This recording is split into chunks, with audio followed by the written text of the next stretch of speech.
Here at Nixa, we have a very successful wrestling program. We've had state champs every year. We've had team trophies the last 4 years, I believe.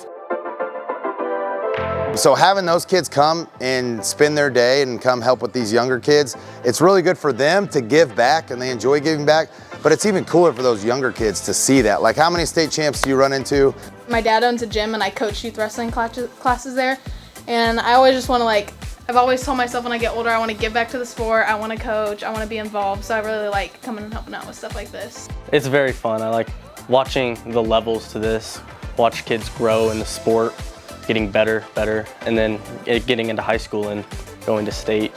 It'll be fun watching kids grow up and do that. I have been coaching the youth for about 5 years now, so it's something that I'm used to. I love spreading the sport of wrestling wherever I can. So the kids that they hear on Friday night, they hear their name over and over and over. Well, those kids are also wrestlers. 2 of them, Dylan Rivera and Malachi Ryder, and I will always attribute, and I bet they do too, that wrestling has a lot to do with their success on the football field. I'm a little biased. I enjoy wrestling. I think it's probably one of the best sports you can compete in.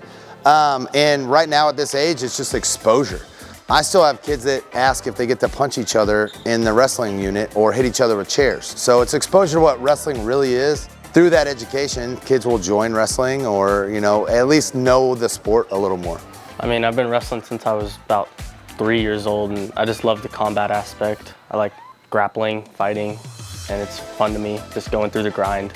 I like working hard. I like having something to push me to be better at everything. I feel like wrestling has helped me be better at pretty much everything from physical to mental. I think the most important thing you can get out of wrestling is the mental aspect. Anytime you go compete in an individual sport, when you are on the line and you go out there and there's nobody else to blame, I think that individual accountability is huge for kids, especially at a young age. If you can learn that, it stays with you in all aspects of your life of what you can do to help your situation instead of what can somebody else do for me to help my situation.